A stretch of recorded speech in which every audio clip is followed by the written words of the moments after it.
kasih sudah klik video ini, tapi jangan lupa guys, klik tombol subscribe karena subscribe itu gratis. Dengan subscribe kamu support channel ini terus untuk upload hampir setiap hari. Ingat, subscribe itu gratis, gak ada ruginya kamu klik tombol subscribe guys. Selamat menonton, enjoy. Tanpa menunggu lagi, Dewi Puspa meloncat ke dalam guha batu itu. Melihat kedegilan gadis perawan itu, Prawana hanya bisa menarik nafas memakluminya. Sebenarnya ia sendiri sedang menganalisa sesuatu yang berkaitan dengan sosok kakek tua penolong Merudaka pendekar Gunung Semeru.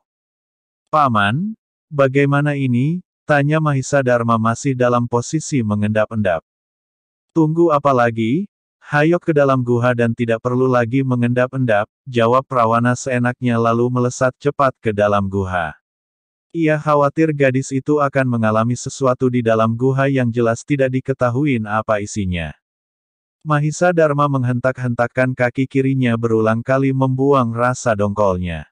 "Ah, bikin kesal saja Paman dan Puspa," gumam Mahisa Dharma melangkahkan kedua kakinya dari tepian tebing sebelah kanan ke mulut guha batu. Jelas anak remaja ini tidak semangat. Di dalam guha batu itu tidaklah gelap. Sinar matahari pagi yang membawa nutrisi vitamin D cukup menerangi seisi guha. Sinar itu masuk dari mulut guha batu yang lebar sepanjang 2 tombak dengan tinggi hampir 3 tombak. Dewi Puspa tertegun cukup lama melayangkan pandangan matanya ke setiap sudut guha batu itu. Dengan dada membusung, tampak ia berkali-kali menghela nafas. Prawana tak jauh berbeda dengan Dewi Puspa. Pria setengah baya itu juga berkali-kali menghela nafas. Kedua matanya menyorot tajam menelaah tubuh mayit yang terbaring. Tiada kalimat yang ia ucapkan di samping kanan Dewi Puspa. "Oh jagat Dewa Batara!" teriak Mahisa Dharma seketika. Yang pertama ia lihat adalah sesosok tubuh besar yang masih dalam posisi terbaring terlentang, namun tidak ada kepala di leher yang sudah kutung itu. Dia mengenal sosok tubuh besar itu sebagai pendekar Gunung Semeru, seorang jago tua yang tadi masih ia lihat sepak terjangnya dalam melawan 6 jago dari rimba hitam. "Paman, lihat di sana," seru Mahisa Dharma sembari menunjuk ke arah 2 mayit wanita yang tanpa busana dan seonggak kepala manusia di atas 2 gundukan dada salah satu mayit wanita. Tiba-tiba Dewi Puspa mendorong tubuh kekar Mahisa Dharma ke dinding guha batu, yang berlawanan dengan mayit kedua wanita.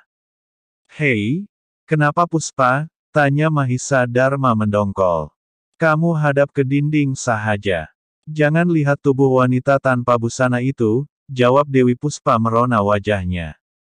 "Kenapa tidak boleh?" tanya Mahisa Dharma tidak terima jawaban Dewi Puspa.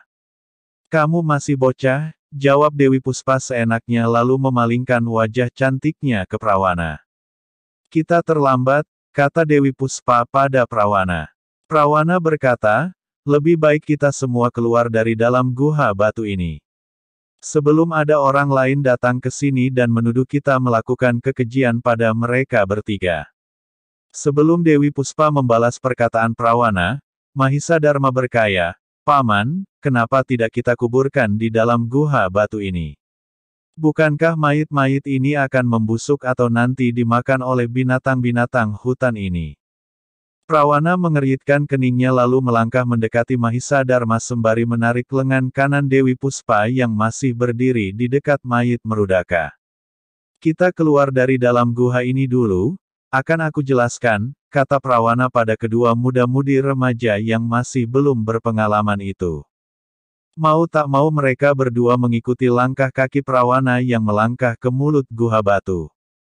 Setelah mereka bertiga keluar dari dalam guha batu, meninggalkan tubuh 3 mayit, Prawana mendekati seonggak batu besar sebesar kerbau yang menjorok keluar dari dinding tebing, lalu duduk selonjoran.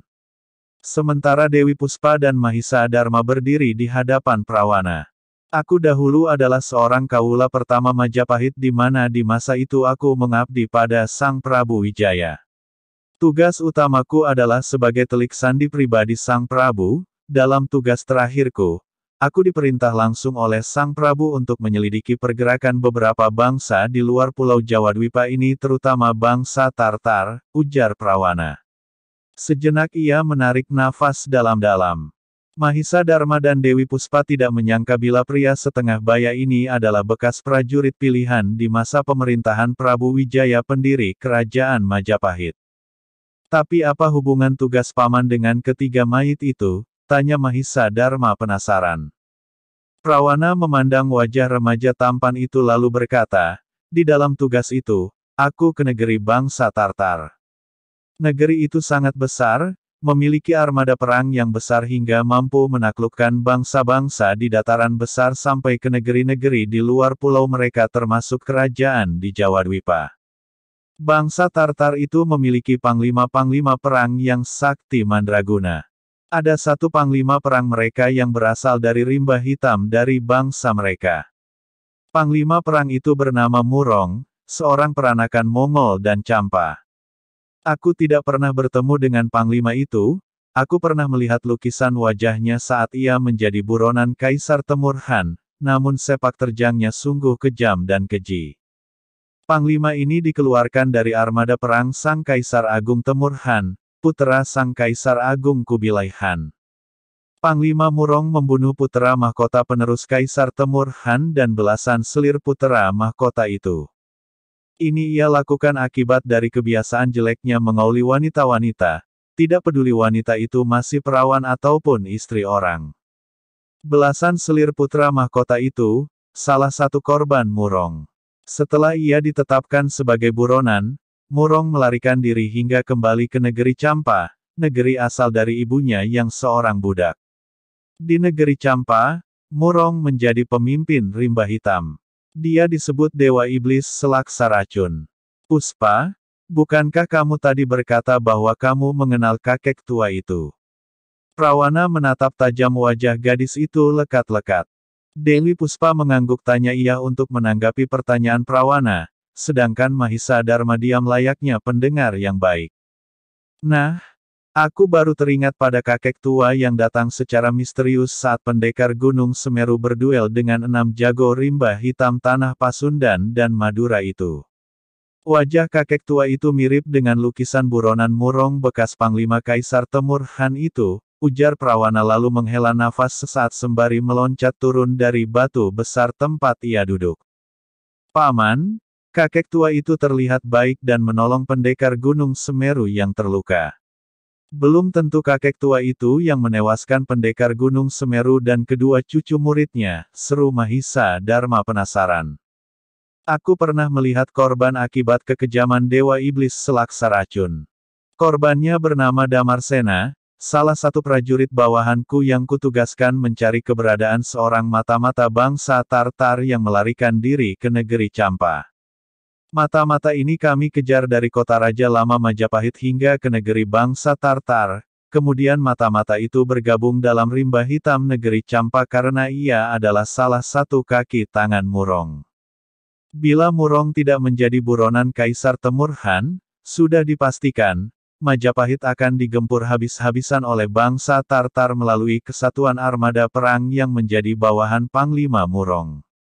Kesatuan armada perang bawahan Murong terkenal sangat kuat dan ganas.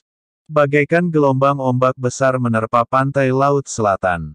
Kesatuannya mampu menandingi hampir semua kekuatan armada perang Kekaisaran Romawi Timur, bahkan memukul mundur armada perang itu hingga di perbatasan Kesultanan Utsmaniyah Istanbul. Sangat banyak bawahan bekas panglima itu yang kesaktiannya di atas kesaktian para senopati maupun para panglima perang Majapahit kala itu. Nah, mayit Damarsena seluruh kulit tubuhnya berubah warna menjadi putih pualam akibat racun aneh yang bersarang di tubuh Murong. Walaupun dia tidak menyentuh tubuh musuhnya, bila ia kehendaki, dengan hembusan nafasnya sahaja, musuh yang menghirup hembusan nafasnya akan tewas dan tubuhnya akan berubah warna menjadi puit pualam. Sekarang kalian berdua ingat-ingat, bagaimana kulit tubuh ketiga mayit di dalam guha batu tadi, tanya Prawana pada Dewi Puspa dan Mahisa Dharma.